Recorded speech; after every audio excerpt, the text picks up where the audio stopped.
Quem vê de fora, né, já fala, esse é empresário, o empresário ganha muito, mas não sabe o que a empresa passa por trás disso. Eu, quando comecei a minha carreira, eu achei que eu ia só ser médica, gente. Então, o paciente ia chegar na minha clínica, eu ia só dar receitinha, acabou, o que eu ganhasse era meu e pronto. Foi o direito empresarial que trouxe isso pra gente dar essa visão para o médico de que ele é um empresário.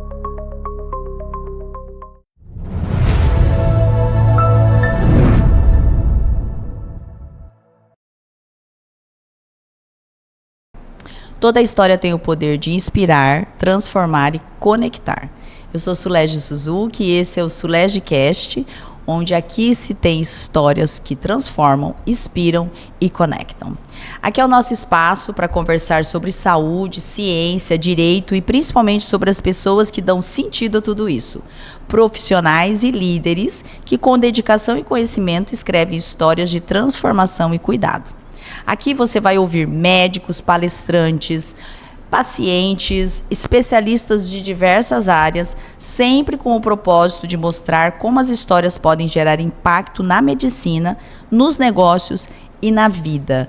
Hoje eu recebo uma convidada muito especial que une o direito e a saúde e transforma a vida de profissionais também e empresas. Ela é a doutora Elaine Ogliari, advogada com mais de 19 anos de experiência no direito empresarial. Expertise também no direito médico, com atuação na prevenção de problemas jurídicos, recuperação de empresas e no agronegócio. Seja bem-vinda, doutora Elaine Ogliari, no nosso podcast que é para transformar, para inspirar, para conectar pessoas. Obrigada.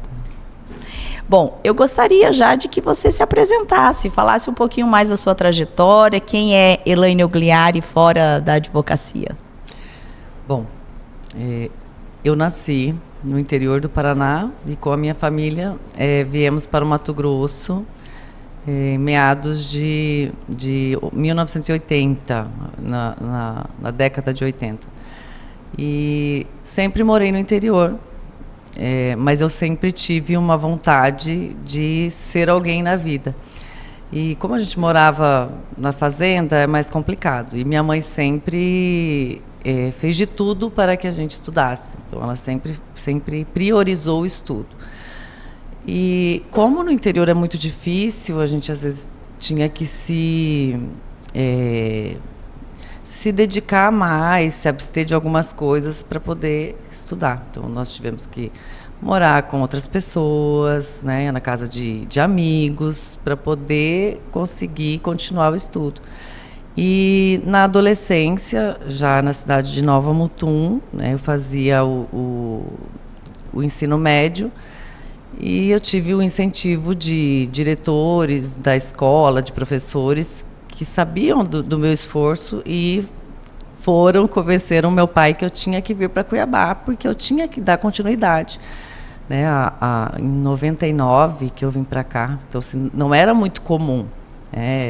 Imagina, eu tinha 17 anos, meu pai deixava eu vir morar sozinha, eu vim morar com duas colegas. E aí vim para fazer o terceiro ano, porque aqui o estudo, né, melhor, então para já passar no vestibular.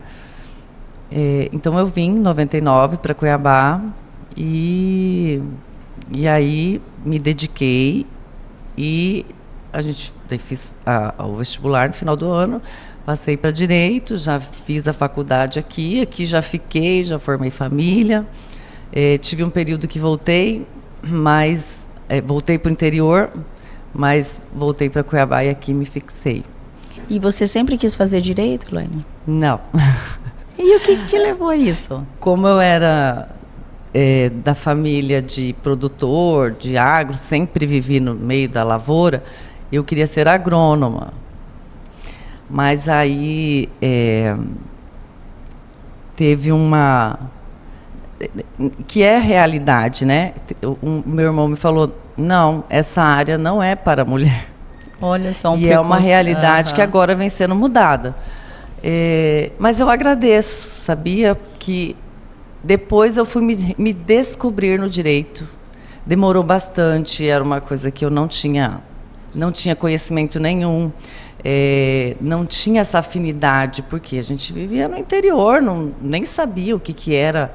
Quando eu entrei na faculdade, eu não sabia nem o que era um desembargador, não sabia distinguir juiz de desembargador, não sabia. Então, era uma realidade totalmente diferente. Mas depois eu fui me descobrindo, inclusive por ser uma pessoa que nunca aceitou, sabe, as coisas do jeito que me impunham. Eu sempre quis brigar, sempre fui lutar, Claro.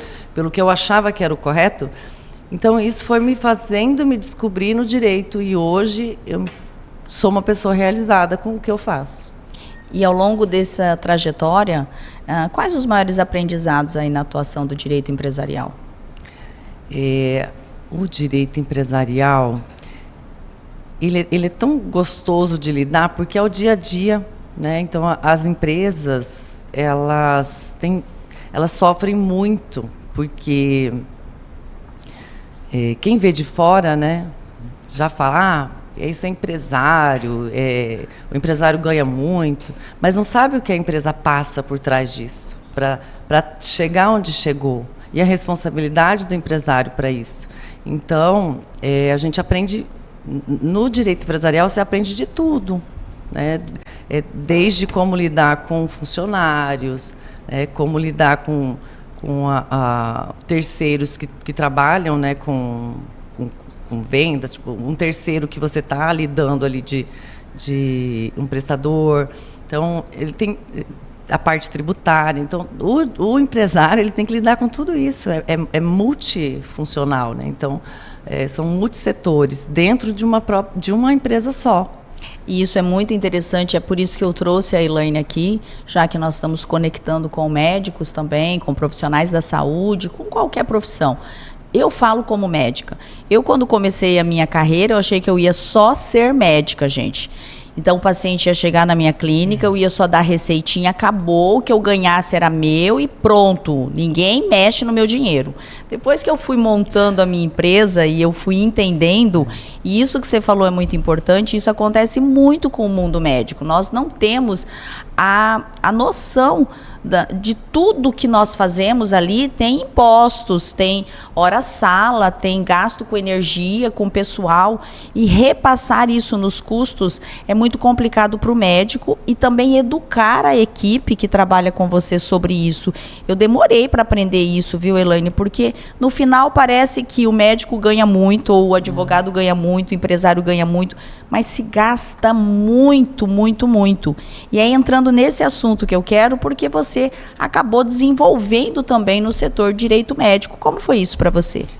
Foi chamando o direito empresarial para o direito médico, né? Então, dificuldades nas clínicas de se organizarem, que a gente foi entrando nesse mundo, e aí você vai descobrindo, né? Cada empresa tem a sua particularidade.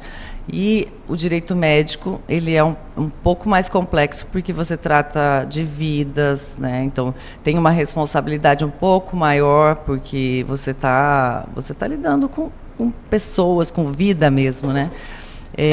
E aí, isso trouxe a gente a atuar nessa parte de prevenção, né, das empresas ligadas à medicina. E também, a gente trabalha também com as soluções depois e as resoluções, caso a prevenção não adiante. Mas foi o direito empresarial que trouxe isso, para a gente dar essa visão para o médico de que ele é um empresário. E, Elaine, pegando esse gancho sobre a orientação dos médicos, quais os erros mais comuns que você vê nas clínicas médicas, que poderia ser evitado? O médico, às vezes, ele vai muito na confiança de que ele está atendendo ali o paciente, ele não prepara os termos de consentimento da forma que ele tem que preparar. Pega aqueles modelos de internet e, às vezes, não é o que se aplica ao caso. A questão de contratação entre parceiros. Então, às vezes, ele na confiança, chama um outro profissional para atender dentro da clínica e não coloca isso num documento.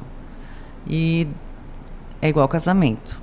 Você só vai saber, você só vai entender o problema quando se desfaz, né? Quando você está ali no namoro, no noivado, tá tudo lindo, né? Na lua de mel.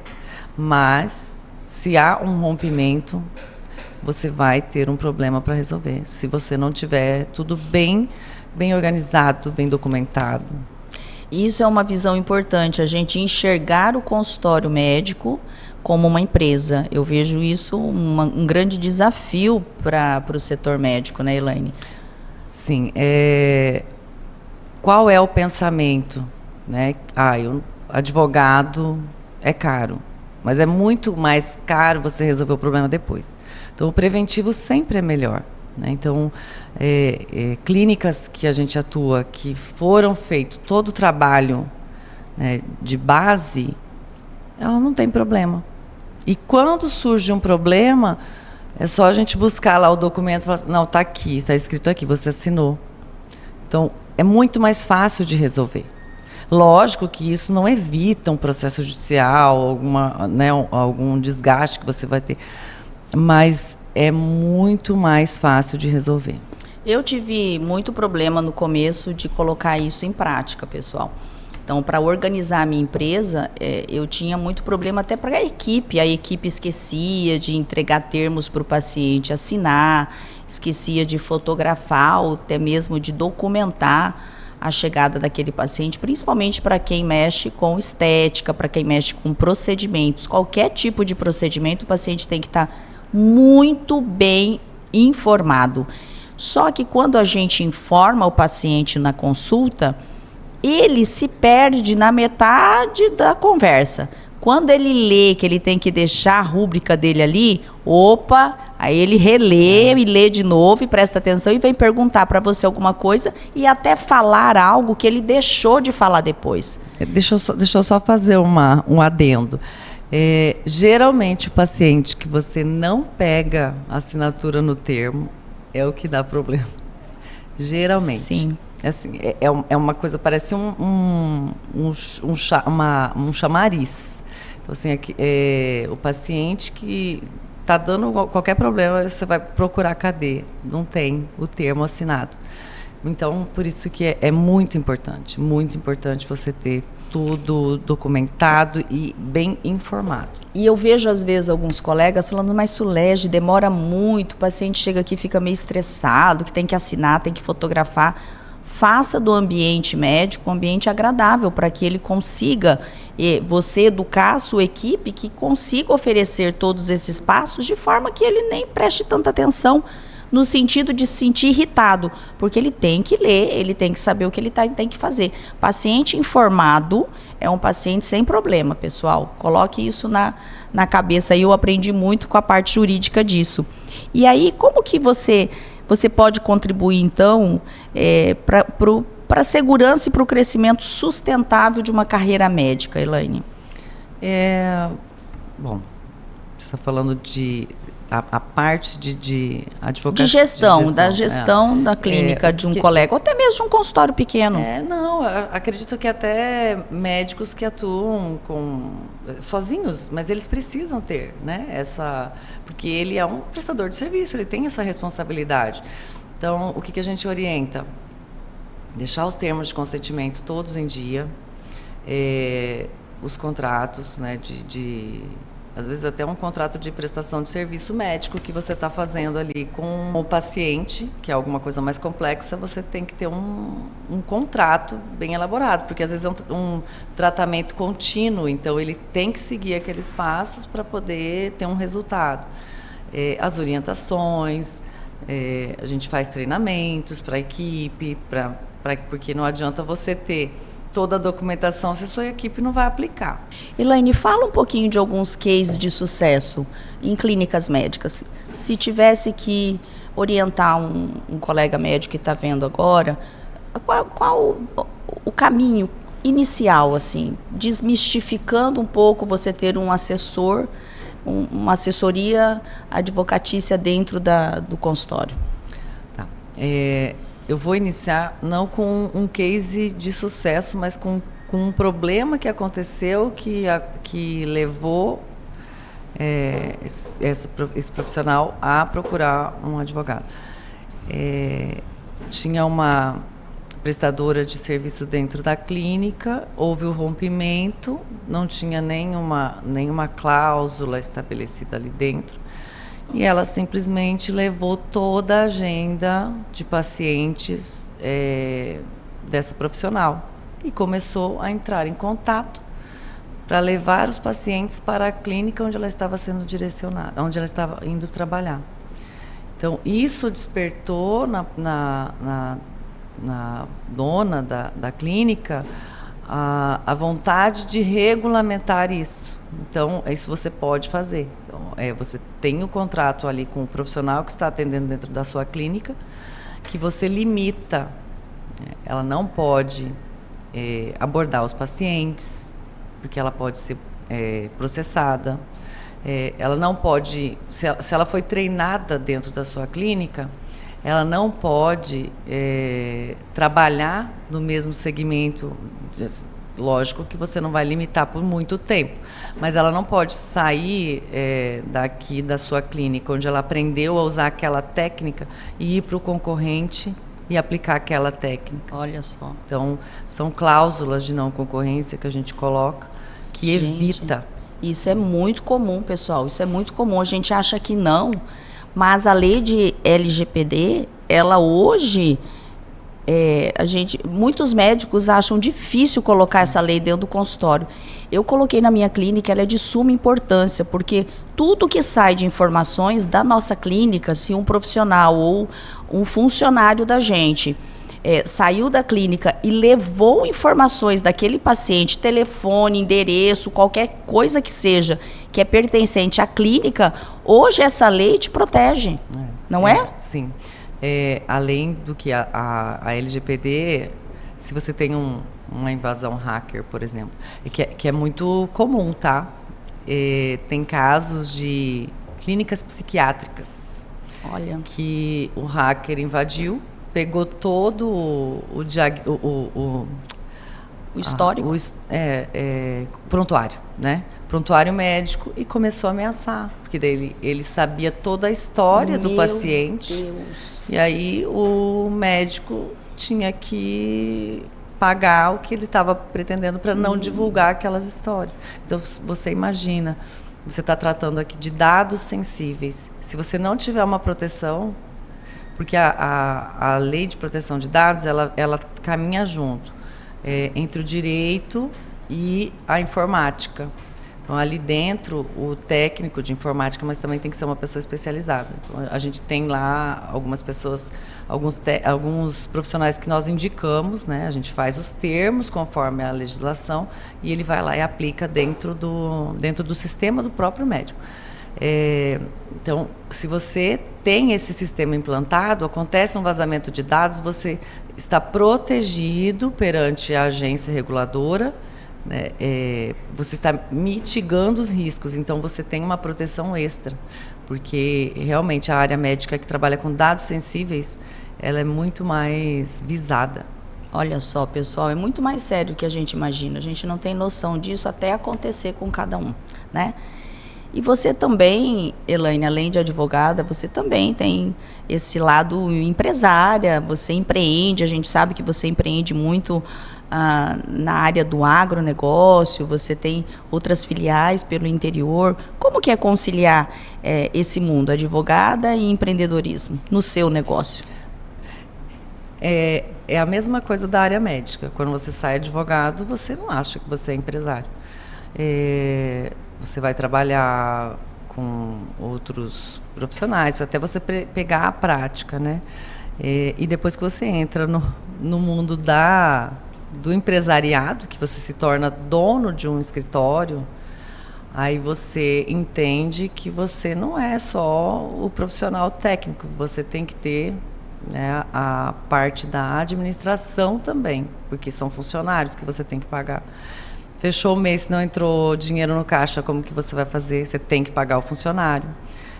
Conta de luz, conta de água, então assim, de tudo.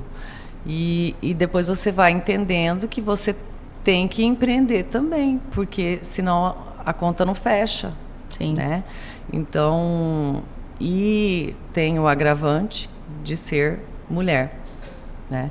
Por quê?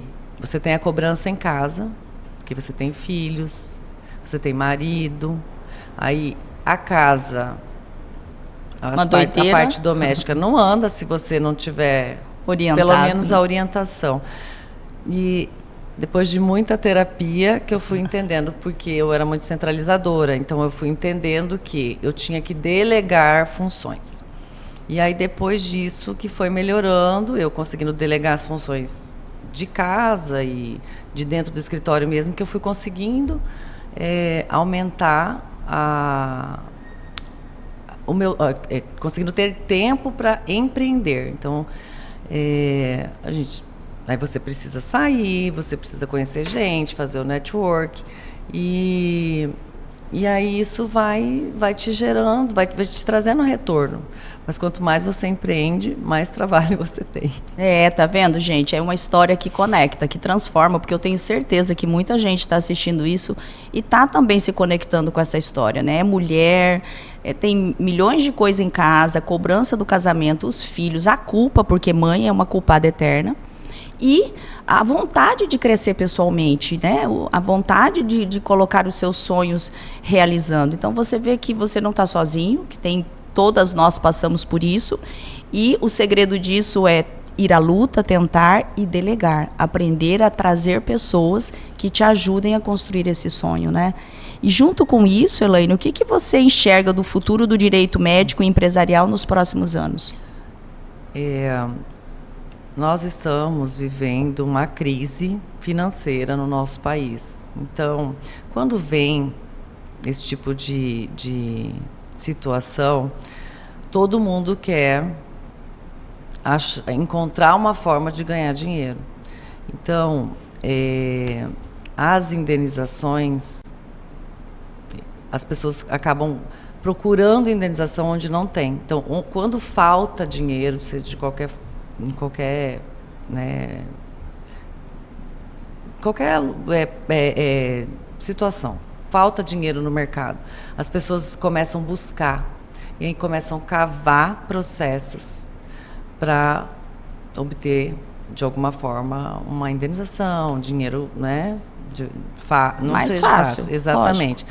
Então eu sempre falo que para o advogado tempos de crise são os melhores tempos, porque a gente tem muito mais trabalho. Tá vendo, pessoal? Prepare-se, cuide da sua empresa. E não é só paciente ou claro. O governo também está atrás de dinheiro. Então, eles começam a fiscalizar mais. Receita Federal. Aí tem os órgãos de fiscalização. Então, assim, é uma crise que está instalada. Então, todo mundo quer dinheiro de todo lado. Sim. Isso é muito sério. Isso é para você olhar para o seu negócio com carinho, hein, gente? Quem estiver preparado vai estar mais seguro. Com certeza. E qual é o projeto atual que mais te empolga hoje? Com esses empreendedorismos, essas viagens, essas andanças, eu tenho um projeto pessoal que eu tenho vontade de levar à frente, que é impulsionar mulheres a seguirem os seus sonhos, suas carreiras, porque é muito difícil. A gente sente na pele.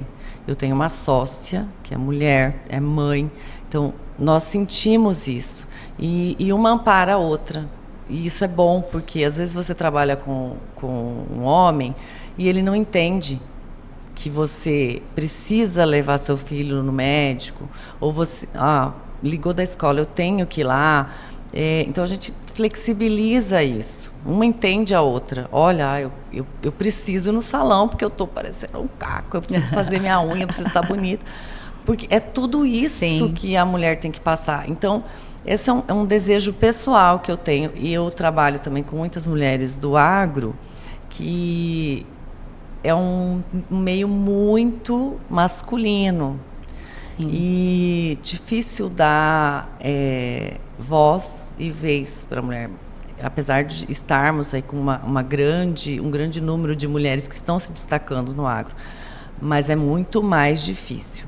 Então, é um sonho que eu tenho, de ajudar mulheres a também procurar crescer e realizar os sonhos delas. Que bonito, que maravilhoso. Tenho certeza que vai ser um sucesso, porque você tem esse dom mesmo, você é muito generosa, Elaine.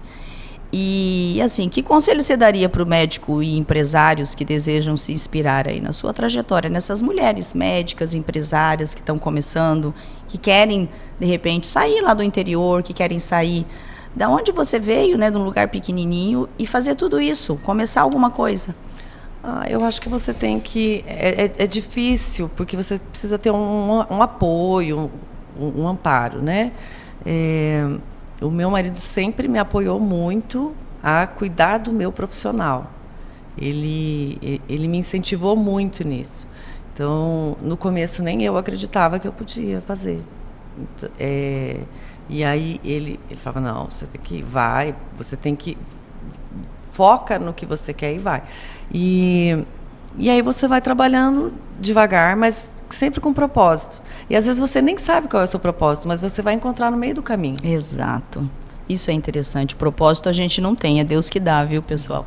Nós mudamos o propósito todas as vezes que o Senhor muda a direção dos nossos objetivos, né? E aí agora eu vou fazer então um bate-papo, assim, um bate-volta rápido, assim, tipo Marília Gabriela, que eu sempre quis fazer, adoro.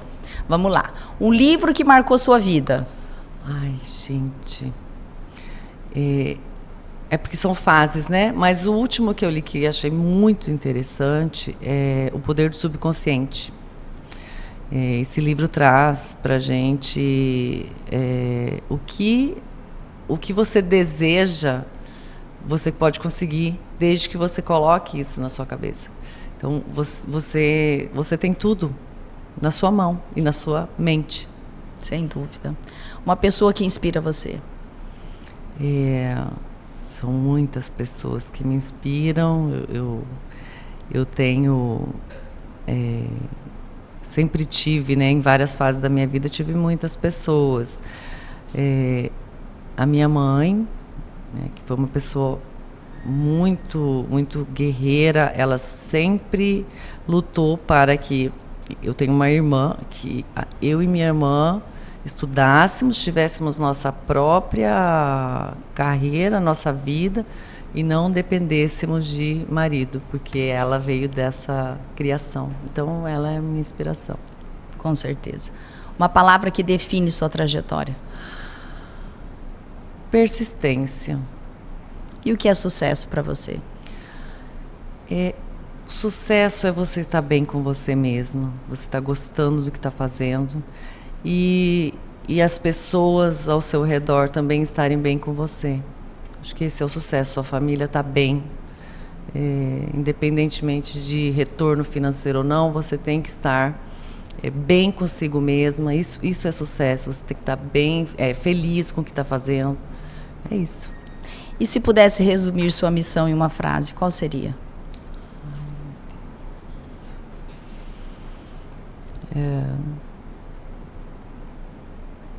Eu estou tentando lembrar aqui a frase. Deus ajuda quem cedo madruga. Seria Sim. mais ou menos isso. Porque a partir do momento que eu aprendi a acordar cedo e fazer as minhas coisas, e fazendo e organizando, eu consegui. Eu tenho um exemplo também da minha terapeuta, que ela trabalhava freneticamente e eu acompanhava ela no Instagram, e 5 horas da manhã ela estava na academia e eu olhava, gente, eu nunca vou conseguir fazer isso, acordar 5 horas da manhã para ir para academia. E hoje eu acordo, não vou às 5, mas eu acordo 5h30, eu me preparo para poder fazer o meu exercício e depois começar a trabalhar. Então dá tempo, né? Dá, é só você fazer. É só se organizar, gente. Isso eu também tenho na minha vida, sabe? É organização e não falta de tempo. Doutora Elaine, muito obrigada por compartilhar a sua trajetória, de ser sincera, de ser uma história tão bonita, tão verdadeira, que eu tenho certeza que vai inspirar muita gente, que vai conectar muita gente que está aí também querendo melhorar a sua trajetória ou que está tendo dúvidas e até mesmo se sentindo um pouco sozinha. Não se sinta só. Estamos todos no mesmo barco, remando contra a maré, pessoal. E tenho certeza que essa conversa trouxe aprendizados valiosos para os nossos colegas da profissão da saúde, ou não, ou de outras áreas, diferentes áreas, todos aprendem, tá? Você é uma companhia sempre muito agradável. Obrigada. Tá? Fique sabendo que adoro estar na sua presença, adoro a sua companhia. E esse aqui é mais um, então, SulegeCast. Mas antes de terminar, quem está nos ouvindo, onde pode te achar, Elaine? Tem o meu Instagram. Qual é? Elaine Ogliari. Uhum. Aí tem do escritório, mas dentro do meu Instagram é Ogliari Carvalho. E temos o nosso site também, que é o ocadv.adv.br. Perfeito, então. Todas essas histórias geram impacto na medicina, nos negócios e na vida. Tenho certeza que isso pode impactar você também. Traremos mais histórias que inspiram, transformam e conectam. Muito obrigada.